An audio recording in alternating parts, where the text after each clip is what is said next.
Hello and welcome to Context. Today we're looking closely at the remarks made by Armenian Prime Minister Nikol Pashinyan. He's called the Washington agreements with Azerbaijan an absolute success for both countries, yet also insisted that only resolving the Karabakh issue can make lasting peace possible. What do these statements reveal about the current dynamics, and how might they shape the road ahead for the Armenia-Azerbaijan peace process? We'll explore the political, legal and regional implications with my guest. Joining me today is Associate Professor Orkan Valiev, Head of Department at Khazar University from Baku, Azerbaijan. Professor, welcome to the program. Okay. Hello again. Now, how do you interpret Pashinyan's framing of the Washington agreements as an absolute success? Do you see this as a genuine acknowledgement or political positioning? Well, actually, it was expected address to the nation after the Washington summit, so that took place recently. So there was a specific point that could be understood, evaluated as a positive, the steps towards the final peace agreement. One of them is that he mentioned the importance of peace. He repeatedly mentioned that the people of Armenia do not know to live in peace and to work in peace. So it seems that yes, he evaluated correctly the importance of the Washington Declaration and also respectively the final peace agreement. And also he mentioned that following the Washington the summit, Armenia will be unblocked after 30 years, because, as you know, because of the invasion and of the Azerbaijani territory and the conflict, it has been economically unblocked. So anyway, and it failed to integrate the Azerbaijan and Turkish leading the economic the integration process in terms of, for example, the Baku, Tbilisi, Ceyhan, and so on. So, and also he mentioned the importance of the border demarcation issue, the issue, which is quite enough important. And also we can add that he mentioned displaced people from the Karabakh. He said that yes, the people those people must live in Armenia as a citizen of the Republic of Armenia and establish the life in this country. So, but overall, it can be said that yes, his evaluation was positive, and also the met requirements of the 5 principles that proposed by the Minister of Foreign Affairs of Azerbaijan in 2020. So, but however, it needs to be practiced, to put in practice. Specifically, you know, he mentioned the so important sovereignty for both countries, the recognition of the territorial integrity of both countries. It's quite enough important, and the positive, the evaluation, positive remarks. But however, we need to see the put in practice his evaluation, the political evaluation, and his address to the nation. So, but however, after the Washington summit, as the president, Ilham Aliyev, mentioned that yes, the both sides will keep its promise in terms of the Washington Declaration. So it seems that it can be understood as a positive, the steps from Pashinyan's side.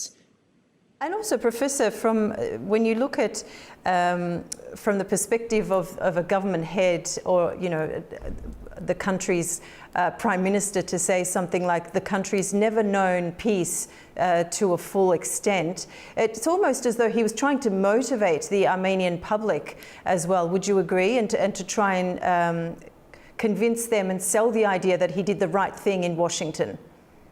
Yeah, you know, the Armenian society, unfortunately, used to live under the irredentist and radical nationalist discourses over the last 40 years.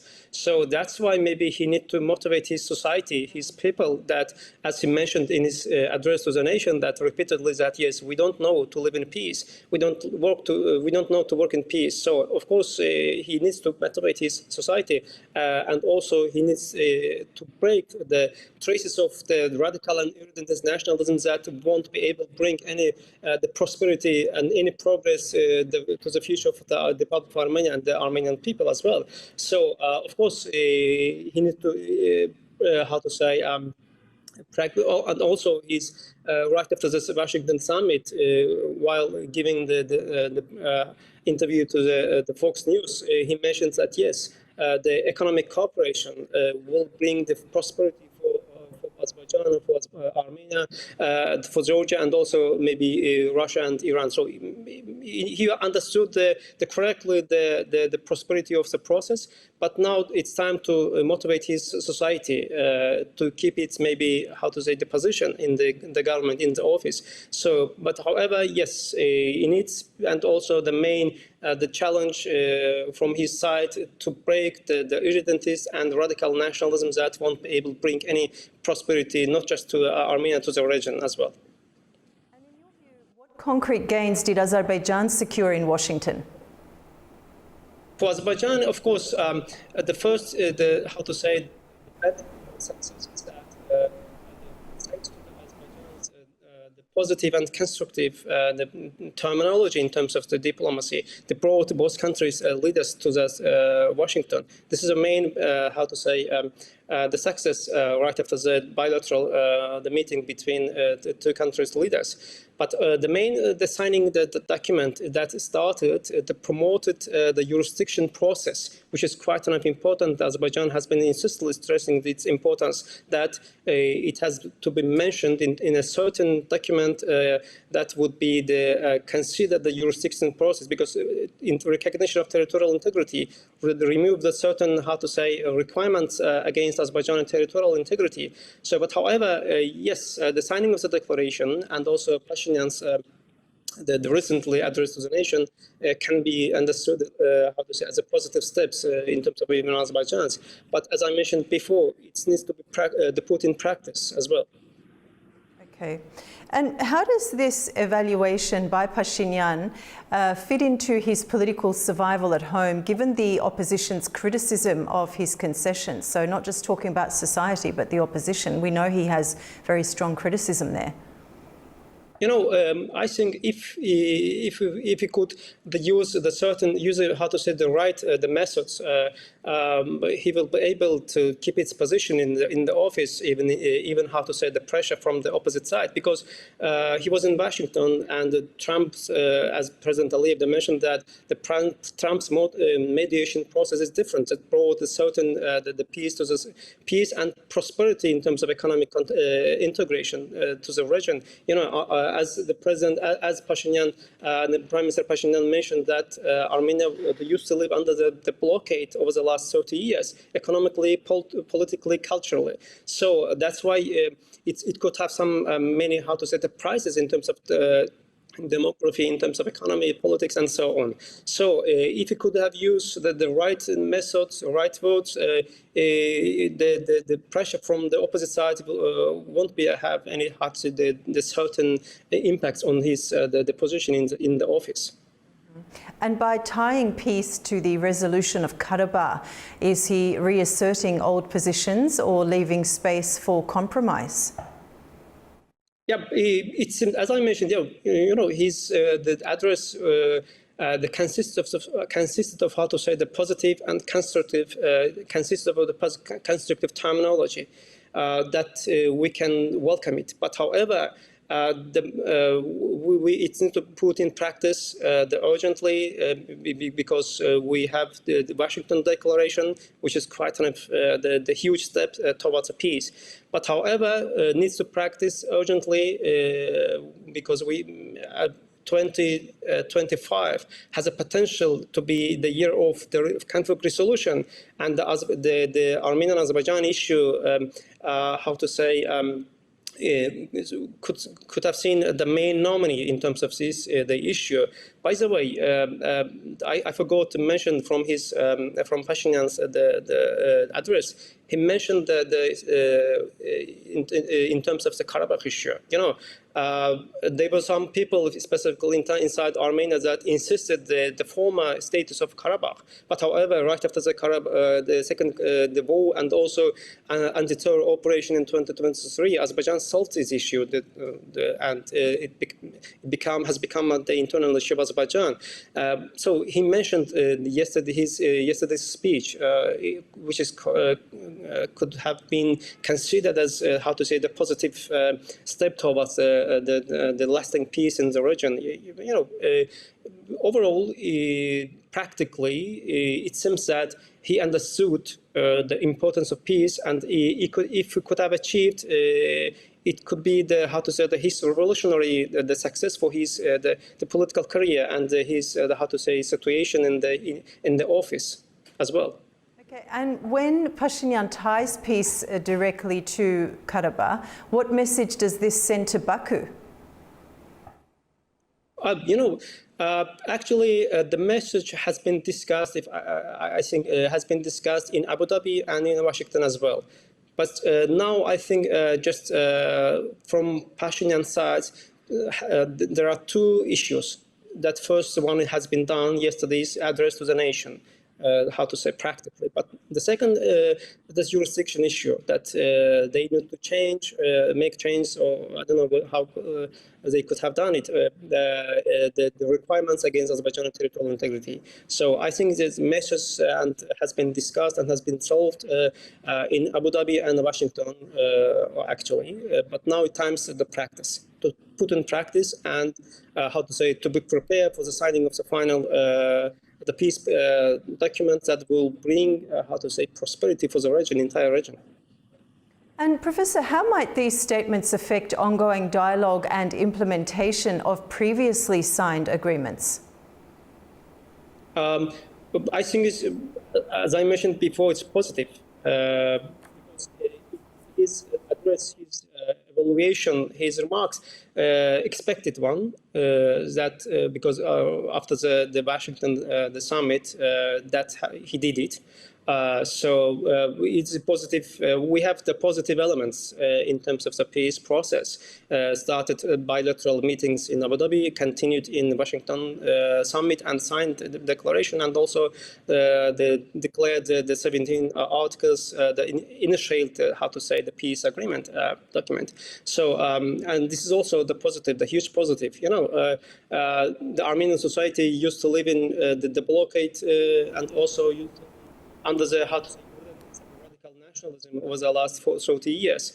It's not easy, of course, but this is from his perspective. Of course, it's a historic address, but as I mentioned, let me repeat again, needs to be put in practice because Azerbaijan started this process through the 5 principles in 2022 that promoted negotiation process and also brought 2 leaders to Washington, to Abu Dhabi and then Washington. It is quite enough important because Azerbaijan at the beginning was victorious side, and Azerbaijan was supposed to use the constructive terminology in diplomacy that Azerbaijan did it successfully.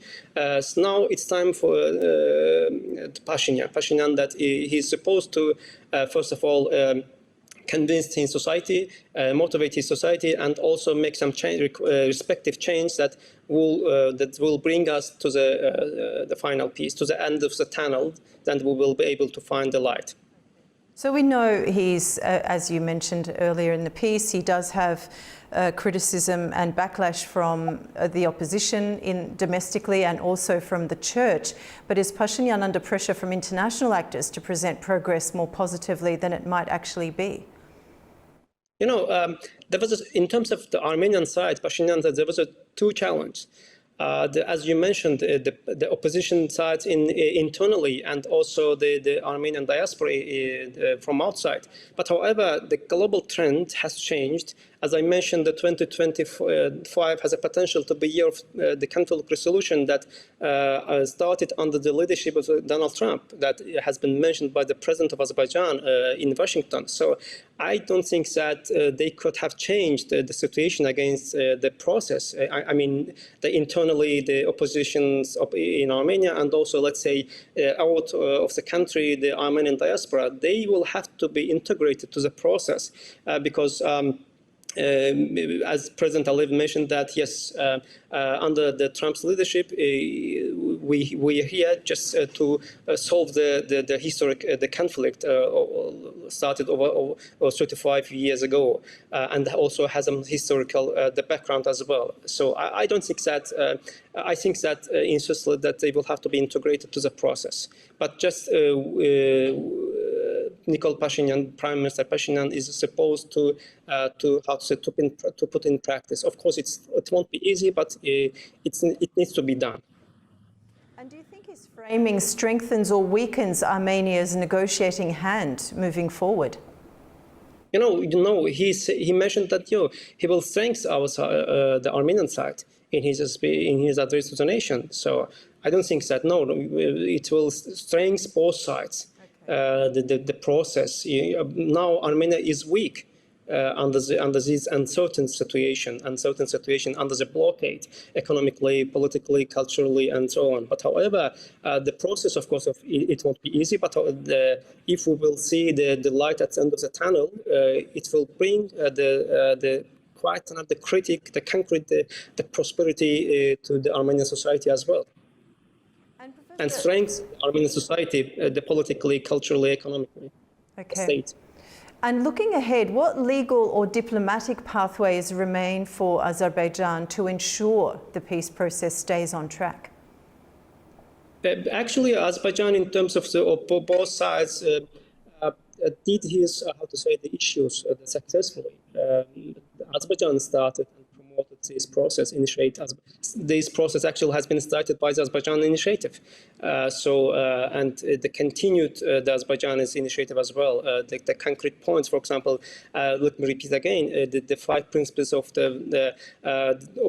proposed by the Minister of Foreign Affairs of the Republic of Azerbaijan in 2024. They consist of the concrete and positive and constructive requirements that demarcation, recognition, so open the borders, and also they started to collaborate in terms of cooperation. And also they remove any requirements against each other's territorial integrity and so on. So I think Azerbaijan has done its requirements. So it's just waiting for the Pashinyan's the action. Lastly, Professor, what role should mediators like Washington or Brussels play at this sensitive stage? The media, as you mentioned, right? Washington and Brussels. What role should they play at the stage of this peace process going forward? Actually, at the beginning there was 3 platforms: the Washington, Moscow, and Brussels. But now we have the plan, the way. Came from the Washington. So in this case, the Brussels and including Moscow will have to be integrated to the Washington's the plans in terms of the peace process between Armenia and Azerbaijan, because Trump has some concrete the plans, and also Trump's mediation doesn't have any imperial claims over the region. Just in terms of the pragmatic interests that meets all sides' requirements, and then came to the table and signed declaration. So I think Brussels will have to integrate Trump's road, we can say, as it happened yesterday in Washington. The EU leaders they went to the Washington to discuss the future of Ukraine, the issue as an issue. Okay, Professor Orkan, thank you so much for joining us on the program. I really appreciate your contribution. Now, Pashinyan's remarks underline both the progress and the fragility of the peace process between Armenia and Azerbaijan. calling the Washington agreements a success while insisting that Karabakh remains the key hurdle, reflects the dual pressures of diplomacy and domestic politics. Whether this moment brings the sides closer or reinforces their differences will depend on what comes next, in words and in action. We'll continue to follow it all here on Context. Until next time, thank you for watching.